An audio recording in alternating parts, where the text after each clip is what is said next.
নিশুতি রাত, বাইরে ঝিঝি পোকার ডাক শোনা যাচ্ছে। বাড়ির সবাই গভীর নিদ্রায় তলিয়ে গেছে, কেউ জেগে নেই। এমন নিশি প্রহরে আকাশটা চন্দ্রশূন্য হয়ে খুটখুটে অন্ধকার হয়ে আছে, কোথাও আলো নেই গ্রামের আনাচে কানাচে। এমন সময় জলের তেষ্টায় চোখ খুলল জাঙ্কুক। শয্যা ত্যাগ করে ভারী বিরক্ত হলো সে, কিন্তু জলের জন্য মারাত্মক গলাটা শুকিয়ে আছে। নিরুপায় হয়ে বিছানা থেকে নামতে হলো তাকে। আজ ভুলবশত এই ঘরে কেউ জল দিয়ে যায়নি, যার বদৌলতে এমন উটকো সময় ঘুমু ঘুমু চোখে জাঙ্কুককে উঠতে হয়েছে। দরজার চিটকিনি খুলে চোখ ডলতে ডলতে জাঙ্কুক বারান্দা পেরিয়ে যাচ্ছে। অন্য হাতে মোবাইলের ফ্ল্যাশ জ্বালিয়ে আলো ধরে রেখেছে। সিঁড়ি দিয়ে নেমে আঙিনায় পৌঁছাতেই আচমকা অদ্ভুত একটা শব্দ শুনতে পেল। শব্দটা স্পষ্টভাবে শোনার জন্য জাঙ্কুক চোখ পিটপিট করে চারপাশে তাকাতে লাগলো, কিন্তু শব্দটা কোথা থেকে আসছে সেটাই বুঝতে পারছে না সে। চাপা কান্নার মতো শব্দ আসছে, মনে হচ্ছে কেউ অত্যধিক অত্যাচারে মুখ চেপে রেখে ঘুমাচ্ছে। মুহূর্তে জাঙ্কুকের মধ্যে কৌতূহল এসে ভর করলো। মোল্লা বাড়িতে এমন চাপা কান্নার আওয়াজ শোনাটা একদমই দুর্লভ। ভৌতিক বিষয় যদি হয়ে থাকে তাহলে জাঙ্কুক আজ হাতে নাতে সব দেখে ছাড়বে। চুপ করে ফোনের লাইটটা বন্ধ করলো জাঙ্কুক। জল পান করার উৎকণ্ঠা ভুলে সহসা কান্নার আওয়াজ নিয়ে অ্যানালাইসিস শুরু করে দিল সে। খানিকের মধ্যে আবিষ্কার করলো বাড়ির সদর দরজা খোলা রয়েছে, আর সেই কান্নার শব্দটা এক নাগাড়ে বাইরে থেকে আসছে। জাঙ্কুক শক্ত ভঙ্গিতে ঠোঁট ভিজিয়ে দরজার দিকে এগোতে লাগলো। যতই এগোতে লাগলো ততই মেয়েলি কান্নাটা জোরালো রূপে শুনতে পাচ্ছিল সে। এবার দরজা দিয়ে বাইরের দিকে পা ফেললো সে। অন্ধকার পরিবেশে ডানে বামে সজাগ দৃষ্টিতে চোখ বুলালো।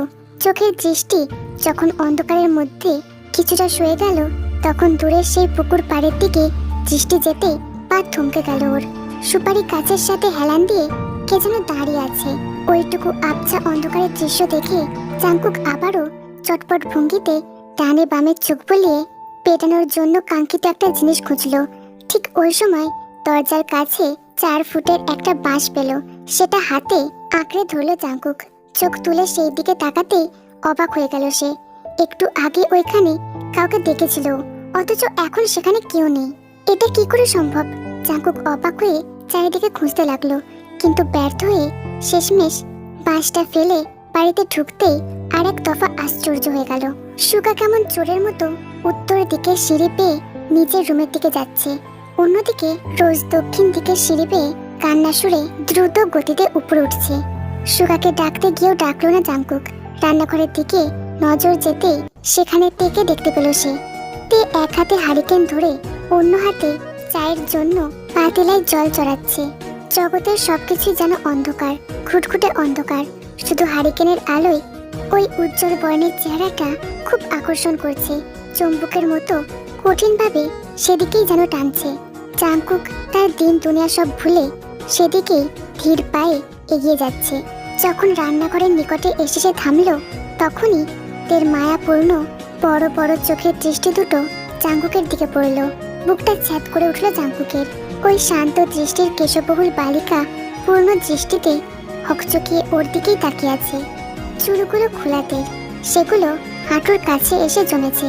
জাঙ্কুক দৃষ্টি তুলে আপাত মস্তক তাকিয়ে দেখলো ওর দিকে। হালকা বেগুনি রঙের শাড়ি পরেছে, কালো ব্লাউজের হাতা দুটো কোনোই ছাড়িয়ে কবজির একটু আগে এসে ঠেকেছে।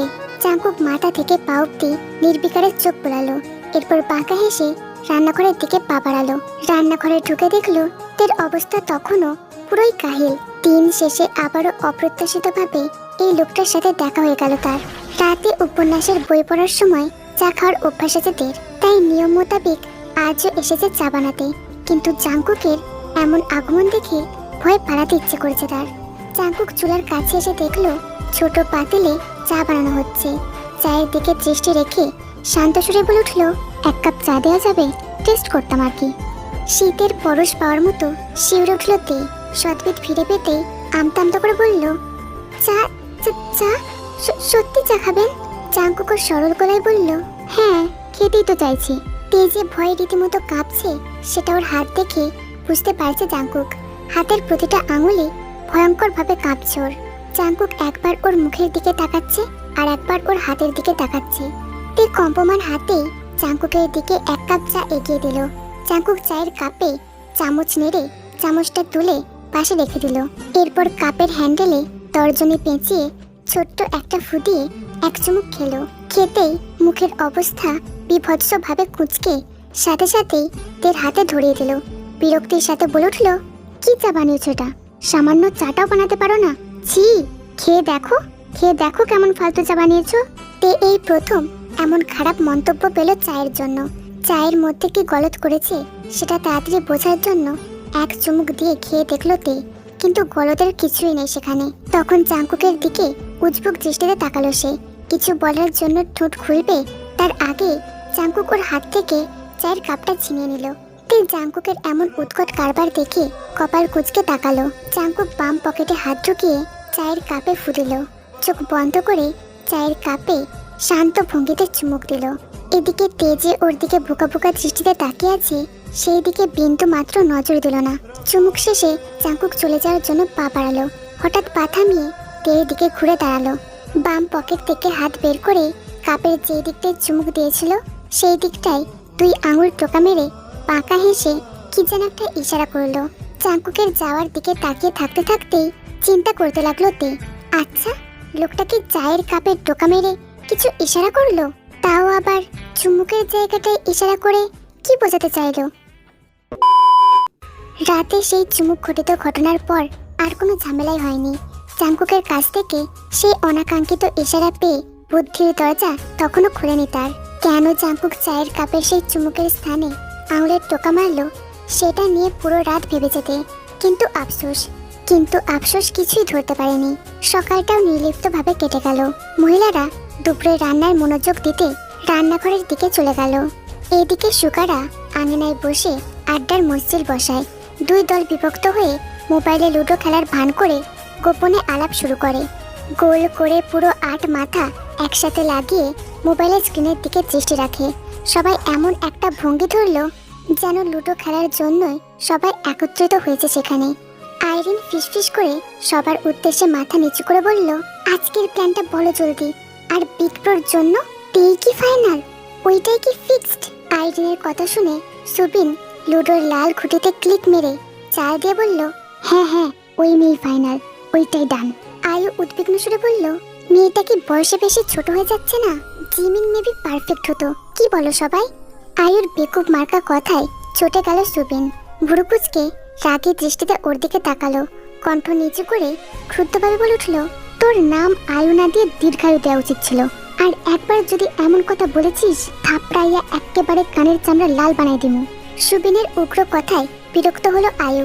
নিজেকে সামলে নিয়ে কিঞ্চিত পরিমাণ রাগ দেখিয়ে বলল, তোমার সমস্যা কি সুবিন ভাই? কথায় কথায় এমন থাপ্পড় মারার কথা আসে কেন? তেজে বয়সে ছোট সেটা কি তোমরা বুঝতে পারছো না? ওই মেয়ে যদি ভাইয়াকে দেখভাল করতে না পারে তখন কি করবে? তাছাড়া তেজে ভাইয়ার দিকে ওই নজরে তাকায় না, সেটা কি খেয়াল করেছো? আয়ুর কথায় যুক্তি দেখে এবার সুকা মুখ খুলল। দেখ আয়ু, আমরা সবাই জানি চাঙ্কুক কেমন লাইফ লিড করে। ওর জন্য কি ঠিক কি বেঠিক এইসব নিয়ে আমাদের চিন্তা করে লাভ নেই। আমি নিজেই চাঙ্কুকের সাইড থেকে তের জন্য পজিটিভ সাইন দেখছি। যদিও সাইনটা কারেক্টলি ছিল না, তবুও ফার্স্ট টাইমের জন্য হলেও ওই জন চাঙ্কুকের মধ্যে এমন একটা নেচার দেখাটা বড় সৌভাগ্যের ব্যাপার। তুই নিজে একবার ভেবে দেখ, একটা ছেলেকে শুধুই কারণ ছাড়া একটা মেয়ের জন্য আর একজনের ওপর প্রতিশোধ তুলবে? জেনির যে হাল করেছিল অ্যাটলিস্ট আমরা সবাই সেটা থেকে বুঝে গেছি she is on the line. ও বেহুদা কারণে কারোর প্রতি এতটাও সদয় হতে চায় না। তোদের সাথে কিছু ওলটপালট করতে নিলেও ও কি অবস্থা করে সেটা আর বলার প্রয়োজন মনে করলাম না। জাস্ট এটাই মাথায় রাখ, চাঙ্কুক যেন ভুলেও এখান থেকে যেতে না পারে। ওর পাসপোর্ট কোনোভাবেই ওর হাতে দিবি না। সুগার শাসানো বাণী শুনে সবাই সম্মতি জানিয়ে সভা ভঙ্গ করলো। জিসু আর আইরিন পুকুর পাড়ে চলে গেল, বাকিরা যে যার রুমে চলে গেল। এইদিকে আয়ু কোনোভাবেই ঠান্ডা হতে পারছে না। বারবার মন বলছে চাঙ্কুকের জন্য তে হয়তো ঠিক হবে না, তবুও নিজের মনকে সে বুঝিয়ে যাচ্ছে চাঙ্কুকের জন্য এটাই সম্ভবত বেটার অপশন। তে ঠিকই আজ নয়তো কাল চাঙ্কুকের জন্য নরম হয়ে যাবে। মনের মধ্যে হয়তো ভয়জনিত ভীত থাকবে না, সেগুলো একটু একটু করে দূর হয়ে যাবে। এরপর জিমিনের সাথে গল্প করার জন্য আয়ু ওর রুমের দিকে যেতে লাগলো। আয়ু নিজের মনে যখন এইসব নিয়ে চিন্তা করছিল তখনই হঠাৎ ওর দৃষ্টি গেল রোজের রুমের দিকে। সাদা শার্ট পরোয়া বেগম রোজের রুমে ঢুকে দ্রুত দরজাটা বন্ধ করে দিল। এমন আশ্চর্যজনক দৃশ্য দেখে কয়েক মিনিটের জন্য স্তব্ধ হয়ে গেল আয়ু। কি দেখলো সে?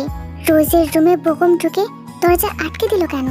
বাড়ির মানুষ যদি এই ঘটনা জানতে পারে তাহলে কি কাণ্ড হবে কে জানে। আয়ু কিছু সময়ের জন্য চিন্তা চেতনা যেন হারিয়ে ফেললো। কিছু না ভেবে রোজের রুমের দিকে দুমদাম এগোতে লাগলো। অচিন্তনীয় অবস্থায় ফেসে গিয়ে শেষমেশ পা থামিয়ে দাঁড়িয়ে পড়লো আয়ু। আর সেই দিকে এগোলো না সে। জিমিনের রুমের দিকে পা ঘোরাতেই জিমিনের রুমেও আজগুবি ব্যাপার দেখলো। জিমিনও অজানা কারণে ভিতর থেকে দরজা লাগিয়ে রেখেছে। আয়ু দ্রুতপা আশ্চর্য হয়ে বুক ভর্তি নিঃশ্বাস নিল। সেটা নির্লিপ্ত ছেড়ে দিতেই বন্ধ দরজায় 3বার টোকা মারলো। প্রায় 2 মিনিট পেরিয়ে গেল কিন্তু দরজা খুলল না। আয়ু যেই না দ্বিতীয়বার টোকা মারার জন্য হাত ওঠাবে ঠিক তখনই খট করে দরজাটা খুলে গেল। জিমিন কেমন অপ্রতিভ মুখে জোরপূর্বক হাসি টেনে আয়ুর পানে তাকিয়ে আছে। আয়ু সেটা খুঁটিয়ে খুঁটিয়ে দেখতে থাকলে এক পর্যায়ে প্রসন্ন গলায় প্রশ্ন করলো, তোমার দরজা খুলতে এত দেরি হলো কেন জিমিন? কথাটা শুনে জিমিনের মুখ যেন অপ্রস্তুত হয়ে গেল। নিজেকে যথাসাধ্যভাবে স্বাভাবিক করে ঠেলে ঠুলে হাসি টেনে বলল, আসলে শাড়ির কুচি ঠিক করেছিলাম তো, তাই দরজাটা লাগিয়েছিলাম। উত্তরটা সম্পূর্ণ বেখাপ্পা লাগলো আয়ুর কাছে। যে মেয়ে অন্য সময় দরজা খোলা রেখেই শাড়ি বদলায়, সেই মেয়ে সামান্য কুচি ঠিক করার জন্য দরজা লাগিয়ে দেবে? এটা কেমন রহস্য রহস্য লাগলো। তার উপর জিমিনের চেহারাও কেমন চোরের মতো কাচুমাচু করছিল। আয়ু কিছু বলবে তার আগে জিমিন জরুরি কাজের অজুহাতে মুখের উপর দরজাটা আবারও লাগিয়ে দিল। 2 বোনের রুমের ভিতরে কিছু যে কাহিনী রটছিল সেটা আজ করতে পেরেছে আয়ু। চুপিসারে রোজের রুমের দিকে এগিয়ে চারপাশে সতর্ক দৃষ্টি ফেললো। কেউ এই মুহূর্তকে দেখছে কিনা সেটা ভালোভাবে পর্যবেক্ষণ করলো।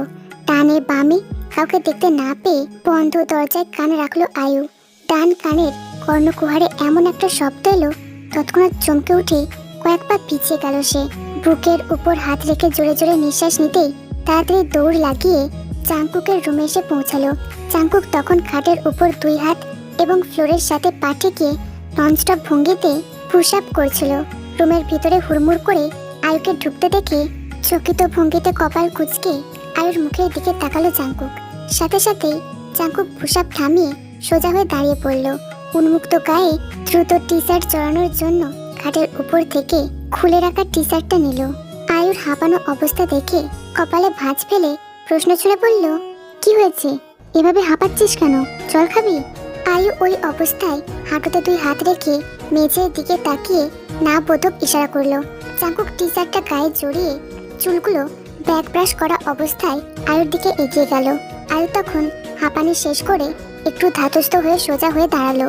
চাংকুকের দিকে আতঙ্কিত দৃষ্টিতে সবকিছুই খুলে বলল। সবকিছু শুনতে শুনতে কপালের ভাঁজ আরো কুঁচকে আসলো চাংকুকের। আয়ুকে আপাতত চুপ থাকতে বলে দ্রুত রুম থেকে পাঠিয়ে দিল ওকে। ঘটনা আরো তলিয়ে দেখার জন্য চিন্তা করতে থাকলো সে। রোজের ঘটনাতে নিশ্চয়ই বিরাট অজানা রহস্য আছে। রোজ কালকেও সন্দেহজনক কাজ করেছে। এই বিষয়ে যদিও বাড়ির মানুষ কেউই জানে না, কিন্তু সবার অগোচরে নির্ঘাত খারাপ কিছু হচ্ছে। কাল রাতে কেন কান্না করছিল? সাথে সুকাও কি এই বিষয়ে জড়িয়ে আছে?